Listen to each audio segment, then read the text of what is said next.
Vamos a saludar ahora al diputado Dionisio Escarpín, hombre que fue, por supuesto, de los referentes del oficialismo que siguió con atención durante todo el fin de semana la actividad política y especialmente el domingo los resultados.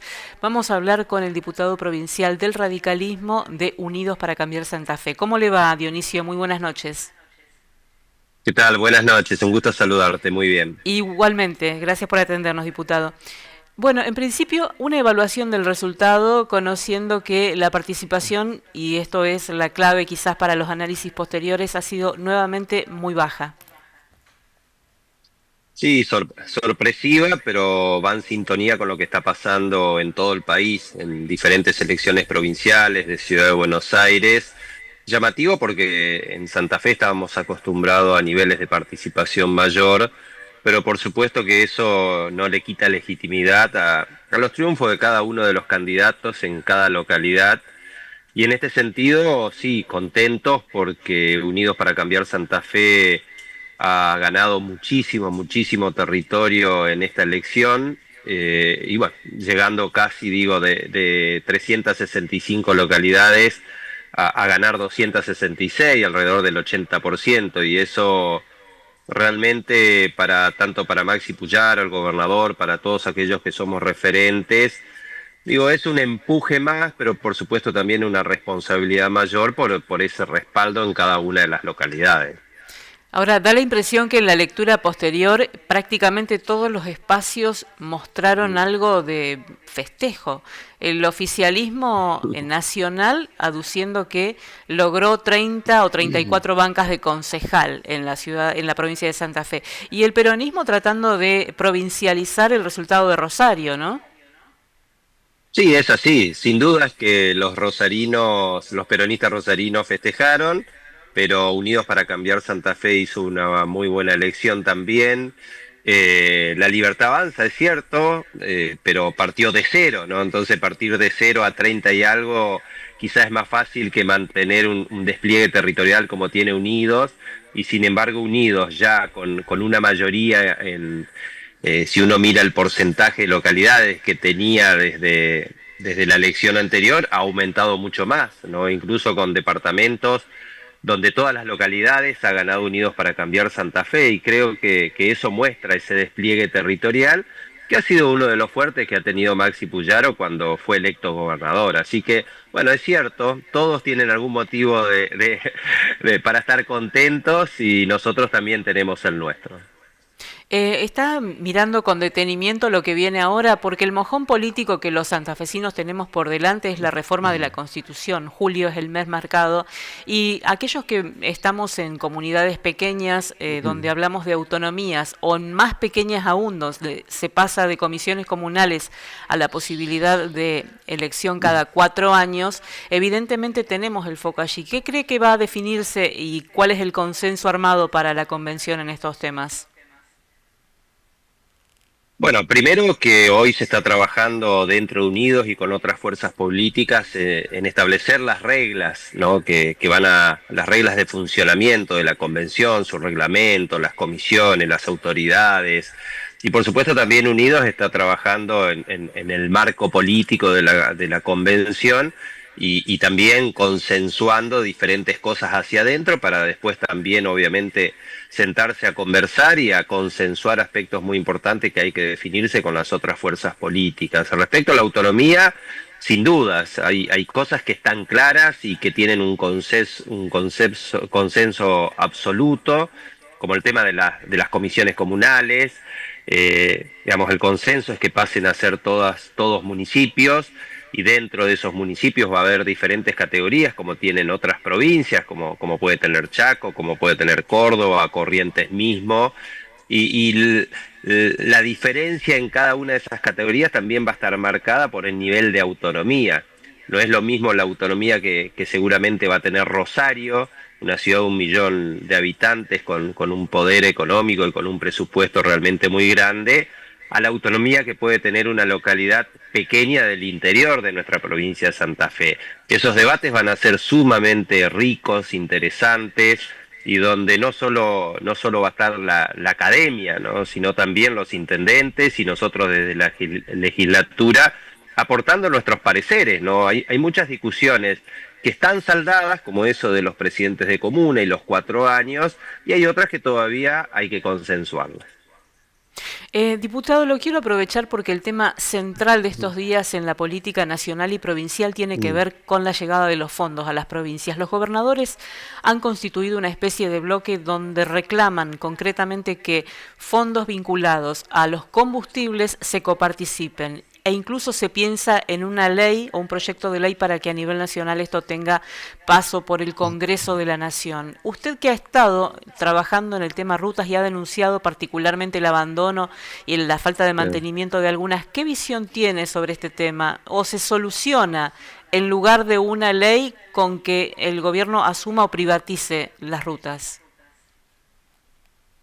Yo creo que tiene que pasar ambas cosas, porque hoy los combustibles tienen un impuesto para arreglar rutas que no se está aplicando. Por lo tanto, el gobierno nacional lamentablemente no está cumpliendo con esa ley, con ese mandato, que es justamente un fondo específico para el arreglo de rutas, y que hay muy pocas. Nosotros en la Ruta 11 hemos tenido que acudir a la justicia a través de un amparo y una medida cautelar, que cambió un poco la historia y donde a partir de eso comenzaron a repararla, a tapar pozos, a hacer algunos tramos de repavimentación. Pero también es cierto que, y yo soy un convencido de eso, en rutas nacionales que tienen un caudal de tránsito importante, el tema de peaje puede ser una solución, como lo es en todos los países del mundo, incluso países limítrofes, que han sabido aplicar de manera inteligente los peajes y que han avanzado en infraestructura muchísimo, ¿no? Entonces, yo digo, si se pudo en Chile, en Uruguay, incluso en partes de Brasil, ¿por qué no en la Argentina? Porque en la Argentina también, cuando el sistema de peajes empezó, funcionaba bastante bien. Entonces, yo creo que modernizando el sistema de peaje, que sean peajes inteligentes, tiene que alcanzar perfectamente para hacer un mantenimiento adecuado y que podamos transitar la ruta, digo, sin tener que apelar a la decisión de un ministro o de un presidente o al buen humor de un ministro o de un presidente. Tenemos que encontrar los argentinos un sistema que nos permita transitar las rutas tranquilas. Digo, si los argentinos queremos crecer, la logística es sumamente importante. Entonces, ahí en esas rutas que son muy transitadas, tendrá que existir el sistema de peajes, y en aquellas que son nacionales, pero que no tienen un flujo de tránsito tan importante, y bueno, tendrá que estar necesariamente el gobierno nacional. ¿Usted qué piensa en relación a esto que está pasando con los gobernadores? ¿Hay una pulseada por el poder? ¿La situación económica ha llegado a un punto de insostenibilidad que hace que se hayan unido referentes de espacios políticos, a veces incluso diversos? ¿Quién baja más impuestos o quién no quiere bajar nada? ¿Cómo es esta situación para esclarecer a los ciudadanos que durante la campaña última a nivel nacional escuchamos a todos, especialmente al presidente, pero también a muchos gobernadores decir que había que bajar algunos gastos, y esto de alguna manera fue lo que muchos convalidaron en las urnas? A ver, el principio de la administración pública es que el Estado tiene que ser eficiente, eso no cabe duda. La nación, el Estado nacional, es y ha sido un Estado gigantesco que no presta buenos servicios a los ciudadanos, de ningún tipo. Y las provincias, hay mejores y hay peores, pero las provincias también tienen que tener un gasto del Estado eficiente, algo que está trabajando muchísimo el gobernador Puyaro y otros gobernadores, y los municipios también tienen que hacer lo suyo. Pero en esto lo que tiene que tener claro el ciudadano es que para cualquier empresa, para cualquier ciudadano, en general más del 90% de la carga impositiva que se tiene es carga impositiva nacional. Entonces, no es lo mismo el valor de que baje un impuesto el gobierno nacional, donde la carga impositiva es más del 90%, que lo haga la provincia, donde digo, esa carga impositiva provincial en la estructura de costos de una empresa no es tan significativa como la nacional. Incluso, si hablamos de campo, con las retenciones, la carga impositiva nacional es más del 95% de eso. Entonces, eso hay que tenerlo claro. Digo, hay que tenerlo claro porque hay una diferencia muy, muy importante. Usted es contador, ¿no es cierto?, de profesión. Sí, así es. sabe perfectamente la incidencia que tiene ingresos brutos y el gobierno nacional se encarga a través de distintas opciones, especialmente en las redes, con aquellos que son militantes o cibermilitantes, de poner el foco en las gestiones de los gobiernos provinciales y cómo han modificado lo que tiene que ver con ingresos brutos. Aquí hace algún tiempo, quien es ministro de Economía de la provincia decía que el 75 u 80% de lo que tiene Santa Fe de recursos propios viene de ingresos brutos. Y entiendo que ahora se están subiendo nuevamente algunas alícuotas y da la impresión que hay una batalla que el gobierno nacional está instalando y que va a poner a explicar al gobernador y a todos los que aprueben aumentos cómo va a ser esta situación y por qué usted dice que los impuestos nacionales tienen mayor incidencia que los provinciales. Lo digo porque es así. Digo, si uno compara los impuestos nacionales, digo, uno piensa en ganancia. En el IVA, digo, que ya uno tiene el 20% de cualquier producto. Digo, el IVA, ganancias, ni hablar si a eso se le incluye retenciones, el impuesto al cheque. Pero yo digo esto, si el gobierno nacional, y esto no es de no es propiedad intelectual de este gobierno nacional, esto viene de hace muchos años, pero si el gobierno nacional coparticiparía las retenciones, si el gobierno nacional coparticiparía el impuesto al cheque y otros impuestos que no son coparticipables, o sea, se los queda todo para él, el gobierno nacional, digo, la provincia podrían hacer lo suyo con otro tipo de impuestos. Eso está totalmente claro. Pero a través de los años, el gobierno nacional fue acaparando cada vez más la recaudación, dejando a las provincias en una situación de desventaja. Pensemos que en la década del 80, del total de la masa tributaria, el 55% se lo llevaba la nación y el resto las provincias y los municipios. Hoy ese valor es del 75%, o sea, se fue concentrando el poder económico recaudatorio en el gobierno nacional, y eso afecta muchísimo el bolsillo de las provincias. Entonces, digo, si habría coparticipación de todos los impuestos nacionales, que todo llega a las provincias, y obviamente para las provincias sería mucho más fácil disminuir impuestos que les son propios. La última, ¿la reforma de la Constitución no puede revertir esto? Como las provincias son preexistentes a la nación. Cambiar el esquema, dar vuelta a la pirámide y que primero se concentre aquí el recurso y derive la provincia a nación.